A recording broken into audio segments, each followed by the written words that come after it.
गर्मजोशी से स्वागत है हमारे अबंडेंट लाइफ टेलीविजन प्रोग्राम में। मैं आपकी ओर से सुनना चाहता हूं दोस्तों, कृपया कर मेरे ईमेल एड्रेस को नोट कीजिए जो अभी स्क्रीन पर दिया है। आप मुझे भेज सकते हैं अपने फीडबैक और साथ ही अपने प्रार्थना निवेदन।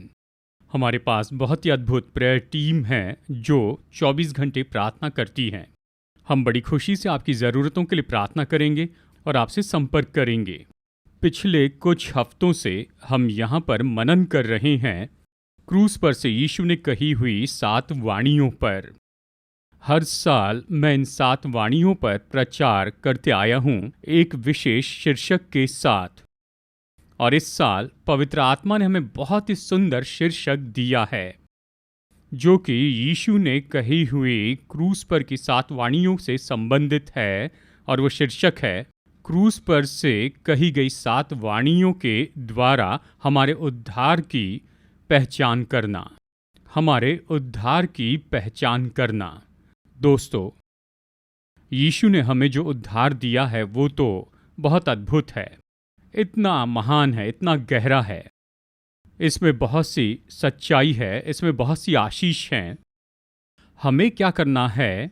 हमें इसे जांचना है कि हमारा उद्धार किस बारे में है, और हम परखने की कोशिश करें कि ये क्या है, कौन सी आशीषें हमें संसार में प्राप्त करनी हैं और अनंत काल के लिए कौन सी आशीषें हैं।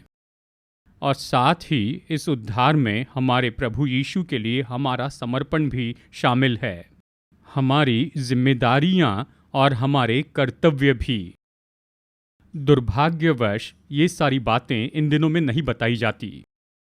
जब लोग उद्धार के बारे में कहते हैं तो वो केवल आशीषों के बारे में बताते हैं जो यीशु इस उद्धार के द्वारा हमारे ऊपर खोलते हैं। नहीं, हमें अपने उद्धार को जानना होगा, पूरी तरह समझना होगा उसकी हर एक बात को। और ये 7 वाणियाँ हमें बताती है कि हमारा उद्धार सच में किस बारे में है। अब तक मैंने आपको उन पहली 5 वाणियों के बारे में बताया जो यीशु ने क्रूस से कही थी, और इनमें से हर एक में मैंने आपको समझा कर बताया था हमारे उद्धार की एक खास पहचान के बारे में। अब हम यहाँ पर 6वीं वाणी देखेंगे जो यीशु ने क्रूस पर से कही थी, और ये दी गई है यूहन्ना अध्याय 19 वचन 30 में। ये कहता है, जब यीशु ने वो सिरका लिया तो कहा, पूरा हुआ, और सिर झुकाकर प्राण त्याग दिए। 6वीं वाणी है, यीशु ने क्रूस पर कहा कि ये पूरा हुआ। दोस्तों, इस वाणी में हमें यहाँ पर सीखना होगा, अपनी दौड़ पूरी करने की पहचान को जानना होगा। जब हम इस वाणी को देखते हैं जहाँ यीशु ने कहा कि पूरा हुआ, यीशु ने अपनी दौड़ सफलतापूर्वक पूरी कर दी थी। तो अंत में उसने क्रूस पर कहा कि मैंने अपनी दौड़ सफलतापूर्वक पूरी की, ये पूरा हुआ। यहाँ ग्रीक शब्द उपयोग हुआ है टेलियो, मतलब विजयी रूप में कुछ पूरा करना। हाँ, यीशु के सामने एक बड़ी दौड़ थी जिस पल वो इस संसार में जन्मे जब तक कि वो स्वर्ग में न चले जाएं। 33.5 साल में यहाँ 3.5 साल की सेवकाई थी। अगर हम गहराई से देखें कि यीशु ने क्रूस पर सफलतापूर्वक क्या पूरा किया, तो हम बहुत सी बातों को देख सकते हैं। नंबर 1, उसका मानव रूप लेना सफल हुआ था, कुंवारी मरियम के द्वारा निष्पाप जन्म, और साथ ही यीशु ने सफलतापूर्वक अपनी शिक्षा पूरी की। 4 सुसमाचार में हम पाते हैं वो सफलतापूर्वक, सुंदर रीति से, स्पष्ट रूप में यीशु ने बहुत सी महान बातें सिखाई, और खास करके उसकी आज्ञाएं। यीशु ने सफलतापूर्वक पृथ्वी पर अपनी सेवकाई पूरी की। उसने चंगाई दी थी। यीशु ने बहुत से लोगों को चंगा किया था, शरीर, प्राण और आत्मा में। और यीशु ने भी अपने सारे चमत्कारों को सफलतापूर्वक पूरा किया था। और अब प्रायश्चित का समय आ गया था और वो क्रूस पर मरने वाले थे, मानव पापों के लिए प्रायश्चित करने वाले थे, हर एक पाप के लिए दंड उठाने वाले थे। मनुष्य ने जो पाप किए थे भूतकाल में और अभी वर्तमान में जो कर रहे हैं और जो पाप भविष्य में करने वाले हैं। यीशु ने क्रूस पर जो सहा वो तो नरक से कुछ कम नहीं था। वो तो उसके अंत में आ रहे थे, मनुष्य के पाप के लिए प्रायश्चित कर रहे थे। और जब वो छठवीं वाणी में आते हैं तो कहते हैं, हाँ, सफलता से पूरा किया। मनुष्य जाति के पापों के लिए प्रायश्चित तो सफलतापूर्वक पूरा हुआ। अब जब यीशु ने ये कहा, लेकिन हम कैसे जानेंगे कि ये तो सफलता से पूरा हुआ? उसका पुनरुत्थान। तीसरे दिन यीशु फिर से जी उठे। अगर प्रायश्चित सफल नहीं होता तो उसका पुनरुत्थान भी नहीं हो सकता था। कितना अद्भुत! क्योंकि जो प्रायश्चित यीशु ने किया क्रूस पर मनुष्य के पापों के लिए, वो तो 100% पूरा हो गया। और यही तो यीशु यहाँ पर अंत में कहते हैं कि ये पूरा हुआ। प्यारे दोस्तों, यह हमारे मसीह जीवन में कैसे उपयोगी होता है। यीशु ने हमें दौड़ने के लिए एक दौड़ दी है, और वो तो हमारे उद्धार की दौड़ है। हमारे जीवन के अंत में हम नहीं जानते कि ये कब होगा। कई बार ये शायद अचानक हो जाए या फिर थोड़ा समय लग जाए, लेकिन बात तो यही है, हमारे लिए हमारी मृत्यु के समय में हमें निश्चित होना होगा कि हमने अपनी उद्धार की जो दौड़ है उसे सफलता से दौड़ा है। हमारे जीवन के अंत में हमें भी इसी तरह से कहना चाहिए कि ये पूरा हुआ। हमारी दौड़ में दौड़ना पूरा हुआ। दूसरा तीमुथियुस अध्याय 4 वचन 7, मैं अच्छी कुश्ती लड़ चुका हूँ, मैंने अपनी दौड़ पूरी कर ली है, मैंने विश्वास की रखवाली की है। ये तो प्रेरित पौलुस के बहुत ही महान वचन हैं। वो कहता है, मैं अच्छी कुश्ती लड़ चुका हूँ, मैंने अपनी दौड़ पूरी कर ली है, मैंने विश्वास की रखवाली की है। यहाँ जो विश्वास है ये तो हमारा उद्धार है। ये तो बहुत ही महान रूप में समझा जाता है। केवल यीशु मसीह में हमारा विश्वास ही नहीं, लेकिन उन सारी बातों में विश्वास जो यीशु ने हमें उद्धार में सिखाई है। दोस्तों, ये बहुत महत्वपूर्ण है। हमारी मृत्यु के समय में हमें इस तरह से तैयार रहना चाहिए कि हम भी इन्हीं शब्दों में कह सके जिन शब्दों में पौलुस ने कहा है, मैं अच्छी कुश्ती लड़ चुका हूं, मैंने दौड़ पूरी कर ली है और मैंने विश्वास की रखवाली की है।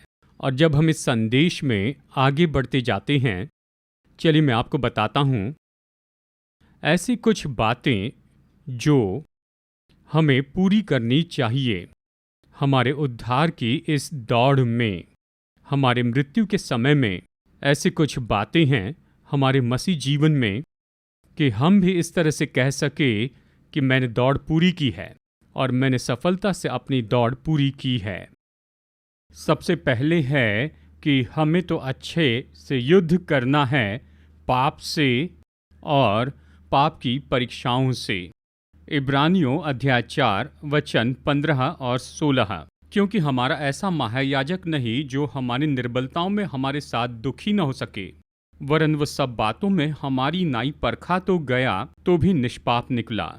इसलिए आओ हम अनुग्रह के सिंहासन के निकट हियाव बांध कर चले कि हम पर दया हो और वो अनुग्रह पाए जो आवश्यकता के समय हमारी सहायता करे। प्यारे दोस्तों, मसीह जीवन ये तो लड़ाई है पाप के ऊपर और हर तरह की परीक्षाओं के ऊपर। शैतान तो हमेशा हमारे पीछे पड़ा है कि हमें गिरा दें, कि हमसे पाप करवाएं और हमें पाप के दोषी ठहरा दे और हमें पाप से बांध दें। तो बात तो ये है, मसीह जीवन में हमें हर तरह के पाप के ऊपर विजयी होना है। हमें किसी खास पाप में नहीं फंसना है, चाहे इसे बुरी आदतें कहें या कहें ये शरीर के पाप हैं या संसार के पाप, जो भी हो, हमें अच्छी कुश्ती लड़नी है, हमें अपनी दौड़ पूरी करनी है।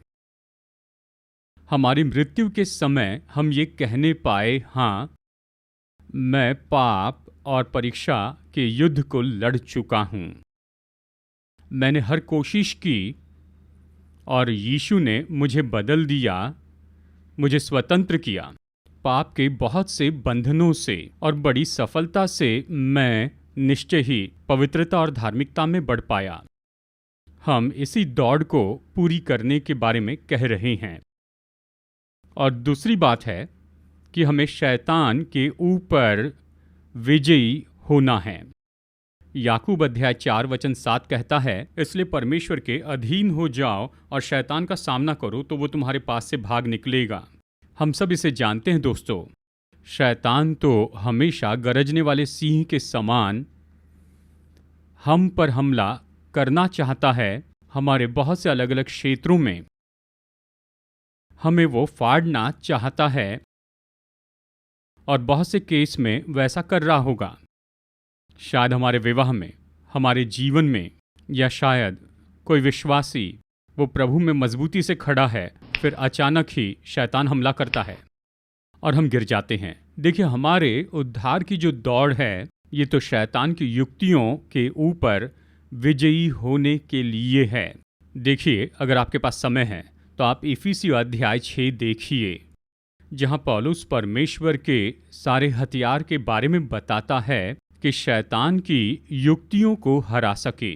वो इस वचन भाग में बताता है, यहाँ बहुत ही अद्भुत ऐसे सिद्धांत, ऐसे गुण जो हमें अपने मसीह जीवन में बढ़ाते जाना है कि हम शैतान को हरा सके सारे क्षेत्रों में और उसे दूर रखें हमारे परिवार से, हमारे विवाह से, हमारे बच्चों से, हमारी सेवकाई से, हमारे नैतिक जीवन से, हमारे आत्मिक जीवन से। और ये वचन क्या कहता है? याकूब 4:7, शैतान का सामना करें। यही तो कुंजी है। जब वो आता है तो उसे नहीं कहे यही कुंजी है और वो आपसे भागेगा। लेकिन अगर हम कहें कि तुम आ जाओ तो वो निश्चय आएगा और हमारे जीवन को नाश करेगा। देखिए, तीसरा दृष्टिकोण है हमारी दौड़ पूरी करने के बारे में, और वो है हमारी आत्मिक उन्नति। तो चलिए मैं आपके लिए पढ़ता हूँ इफिसियों अध्याय 4 वचन 11 और 12। और उसने कितनों को भविष्यवक्ता नियुक्त करके और कितनों को सुसमाचार सुनाने वाले नियुक्त करके और कितनों को रखवाले और उपदेशक नियुक्त करके दे दिए, जिससे पवित्र लोग सिद्ध हो जाए और सेवा का काम किया जाए और मसीह की देह उन्नति पाए, जब तक कि हम सब के सब विश्वास और परमेश्वर के पुत्र की पहचान में एक न हो जाए और सिद्ध मनुष्य न बन जाएं और मसीह के पूरे डिलडौल तक न बढ़ जाएं। इस तरह यहाँ पर कहता है। दोस्तों, सच्ची आत्मिक उन्नति तो है हमारे प्रभु यीशु मसीह के स्वभाव में बढ़ते चले जाना, हमारे प्रभु यीशु मसीह के स्वरूप में बदलते चले जाना। जिस पल हम उद्धार पाते हैं तब से जब तक मृत्यु में आंखें न बंद कर लें, हर एक दिन हमें बढ़ना है, मसीह यीशु के स्वभाव और गुणों में बढ़ना है, प्रभु यीशु मसीह के स्वरूप में बढ़ना है। और इसीलिए चर्च दिया गया है, और इसलिए अलग अलग सेवकाइयाँ दी गई हैं, और इसलिए क्रूस की सामर्थ दी गई है, और इसलिए पवित्र आत्मा की सामर्थ दी गई है, और इसलिए हमारे उद्धार में यीशु ने हमें नया हृदय दिया है, एक नया बनाया गया हृदय। किस लिए? कि मसीह के चरित्र में हम बढ़ते चले जाएं। जब हम मसीह के चरित्र को देखते हैं तो इसमें दो बातें जुड़ी हैं। उसमें कोई पाप नहीं है, तो जितना पाप हमारे जीवन से निकल जाता है, हम मसीह के चरित्र में बढ़ते चले जाते हैं। और मसीह के चरित्र का दूसरा दृष्टिकोण है, और वो है मसीह के चरित्र में सभी अच्छे गुण हैं, अच्छी विशेषताएं हैं, 100%। अब जब हम बाइबल देखते हैं और खास करके 4 सुसमाचार जो नए नियम में बताए हैं, तो हम इससे सुंदर लिस्ट बना सकते हैं। ये तो बहुत से सकारात्मक अच्छे गुण हैं, प्रभु यीशु मसीह के स्वभाव गुण हैं। हमें क्या करना चाहिए? हर एक दिन, हर एक कोशिश करनी है कि हम इन सुंदर गुणों में बढ़ते चले जाएं।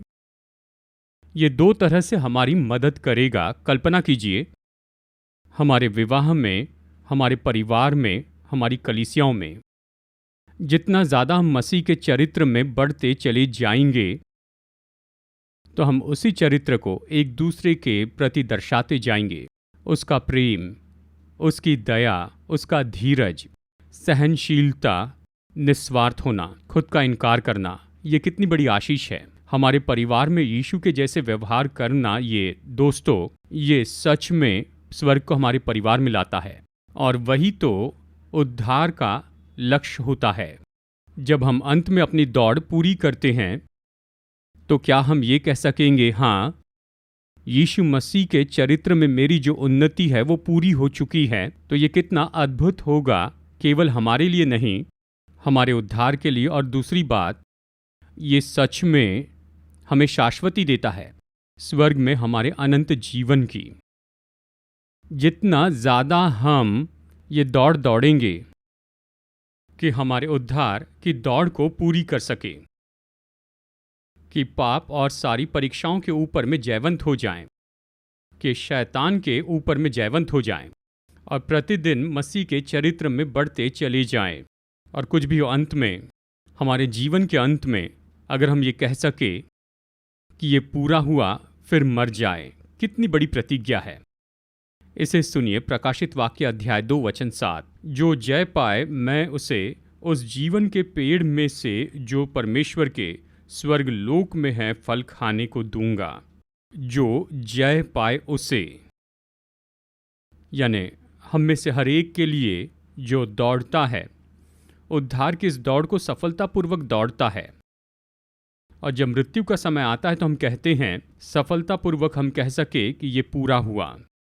यीशु हमसे प्रतिज्ञा करते हैं कि हम जीवन के पेड़ में से खाएंगे, मतलब बहुत ही सुंदर, बहुत ही महान स्वर्ग में अनंत जीवन होगा। तो चलिए आगे बढ़ते हैं दोस्तों, और यीशु ने क्रूस पर से जो 7वीं वाणी कही थी उसे हम देखते हैं।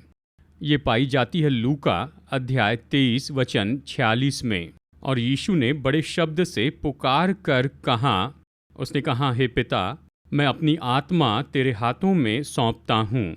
यहाँ इस 7वीं वाणी में यीशु हमें बता रहे हैं हमारे प्राण की दशा के बारे में पहचानना। चलिए समझा कर बताऊं। अब यीशु ने सब कुछ पूरा किया और वो क्रूस पर मरने वाले थे।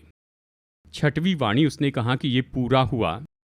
और अब जब 7वीं वाणी आती है तो यीशु कहते हैं, पिता, मैं अपनी आत्मा को आपके हाथ में सौंपता हूँ। बहुत ही महत्वपूर्ण है, यीशु ने अपनी आत्मा को अनदेखा नहीं किया। उसने निश्चित किया कि उसके मरने के पहले कि उसकी आत्मा उसके स्वर्गीय पिता के हाथों में सुरक्षित रहेगी। इस तरह वो सफलतापूर्वक अपनी आत्मा को अपने पिता के हाथ में सौंपता है। उसने ऐसा किया तो फिर क्या हुआ? वो मरे, उसकी आत्मा पिता के पास गई, और फिर तीसरे दिन पिता ने क्या किया? पिता ने उसकी आत्मा को वापस लाया और यीशु की देह के साथ में उसे जोड़ा। इस प्रभु यीशु मसीह के अद्भुत पुनरुत्थान में उसे महिमा में देह दी और यीशु पृथ्वी पर 40 दिनों तक रहें अपनी पुनरुत्थान की देह के साथ। क्यों? कि पूरे संसार को दिखाए कि मृत्यु के बाद जो उस पर विश्वास करते हैं, जिन्होंने यीशु को व्यक्तिगत उद्धारकर्ता प्रभु स्वीकार किया है और बपतिस्मा लिया है और सबसे उत्तम कोशिश की कि वचन के अनुसार जिए, और एक दिन उनका भी पुनरुत्थान होगा। उनके पास भी एक दिन ऐसी महिमामय देह होगी। जैसे यीशु अपनी महिमामय देह के साथ में स्वर्ग में उठाए गए, हम भी बिल्कुल उसी तरह से उठाए जाएंगे। अपनी महिमामय देह के साथ पिता, पुत्र और पवित्र आत्मा के पास जाएंगे। हमारे मसीह जीवन में हमारी मृत्यु के समय में हमें निश्चित करना है कि हमारी आत्मा तो स्वर्गीय पिता के लिए समर्पित कर दी गई है। खैर, यीशु के पास में ये मौका था कि अपनी आत्मा पिता को समर्पित करे। शायद ये मौका हमें न मिले। तो हमें क्या करना चाहिए? हमारे मरने के पहले हमें निश्चित करना है कि हमारी आत्मा तो पूरी तरह से हमारे स्वर्गीय पिता के हाथों में सौंपी गई है। तो अगला सवाल आता है कि हम इसे कैसे करें? हम कैसे निश्चित कर सकते हैं कि जब मृत्यु आती है हमारी आत्मा पूरी तरह से स्वर्गीय पिता को समर्पित है? किसी भी व्यक्ति को सबसे पहले यही तो करना है। उसे उस उद्धार को स्वीकार करना होगा जो यीशु ने दिया है। उसे अपने पापों से पश्चाताप करना है, उसे मन फिराना है और अपना जीवन प्रभु यीशु मसीह को समर्पित करना है और क्षमा किए जाए और शुद्ध किए जाए और बपतिस्मा ले और फिर सारा मसीह जीवन परमेश्वर के वचन के अनुसार जीना है और इसे करने के लिए बड़ा परिश्रम करते चले जाना है। मसीह में जो उद्धार है वो शाश्वती देता है कि उस व्यक्ति की आत्मा तो स्वर्गीय पिता को समर्पित की गई है, चाहे मृत्यु किसी भी समय आ जाए। और साथ ही हम लोग जो उद्धार पाए हैं, हमारी आत्माएं तो पिता को पहले से ही समर्पित हैं, लेकिन बाइबल में और भी दूसरी तैयारियां हैं कि किस तरह से हमें अपनी आत्मा को पिता को सौंपना है। चलिए मैं आपको 3 अलग तरीके बताता हूं। नंबर 1, हमें दुखों को अनुमति नहीं देना है कि हमारी आत्मा को पिता से छीन ले। मत्ती अध्याय 10 वचन 28, जो शरीर को घात करते हैं पर आत्मा को घात नहीं कर सकते, उनसे मत डरना, पर उसी से डरो जो आत्मा और शरीर दोनों को नरक में नाश कर सकता है। ये कैसे हो सकता है? दोस्तों, बाइबल इसे कहती है अपोस्टेसी। अपोस्टेसी मतलब कि किसी व्यक्ति ने यीशु मसीह को स्वीकार किया अपने उद्धारकर्ता प्रभु के रूप में, पश्चाताप किया और ये सब, और उसने बपतिस्मा भी लिया है और पृथ्वी पर परमेश्वर के राज्य में प्रवेश कर चुका। फिर जो शैतान है उस व्यक्ति की दुखों से परीक्षा लेता है। शायद ज्यादा दुख हो या कम हो या कुछ सहने से बाहर हो, या शायद अग्नि में परीक्षा हो। तो कुछ लोग क्या करते हैं, वो यही तो करते हैं, कहते मैंने अपने उद्धार में इसकी अपेक्षा नहीं की थी, यीशु आपने इसकी अनुमति क्यों दी? और उनके मन में यीशु के बारे में बहुत से संदेह होते हैं और फिर वो कहते हैं, खैर अगर मेरे मसीह जीवन में मेरे साथ यही हो रहा है तो यीशु मैं आपको नहीं चाहता हूं। वो अपने हृदय से और अपने जीवन से यीशु को निकाल देते हैं और पुराने जीवन में वापस जाते हैं। ये अपोस्टेसी है। शैतान हर कोशिश करता है कि हमें दुखों में गिरा दें और हमारी आत्मा को चुराना चाहता है। हमें सावधान रहना है। जब हम उद्धार पाते हैं, कोई बात नहीं, चाहे कितने भी दुख जीवन में क्यों ना आए, हमेशा यीशु को थामे रहें, हमेशा यीशु को अपने हृदय में रहने दें और यीशु को कभी न भूले। ऐसा करने के द्वारा हम निश्चित करेंगे कि हमारी आत्मा हमारे स्वर्गीय पिता के लिए पूरी तरह समर्पित है। और दूसरी बात, हमें अपनी आत्मा को परमेश्वर की उपस्थिति से पोषण देना है। भजन संहिता 42 वचन 1 और 2, जैसे हिरणी नदी के जल के लिए हाँफती है, वैसे ही हे परमेश्वर मैं तेरे लिए हाँफता हूँ। जीवित परमेश्वर का मैं प्यासा हूँ। मैं कब जाकर परमेश्वर को अपना मुंह दिखाऊंगा। हमारी आत्मा परमेश्वर की उपस्थिति के द्वारा पोषण पाए। दूसरे शब्दों में, हमारी आत्मा परमेश्वर की उपस्थिति से भर जाए। प्रार्थना के द्वारा, बाइबल अध्ययन, आराधना, मनन के द्वारा। ये तो आत्मिक काम हैं। फिर क्या होता है, जब तक हमारी आत्मा में जीवित परमेश्वर की उपस्थिति होती है, जब तक कि वो परमेश्वर की उपस्थिति के द्वारा पोषण पाते हैं, हम निश्चित करते हैं कि हमारी आत्मा तो स्वर्गीय पिता के हाथ में मजबूती से रखी गई है। अब सुनिए तीसरी तरह की तैयारी के बारे में।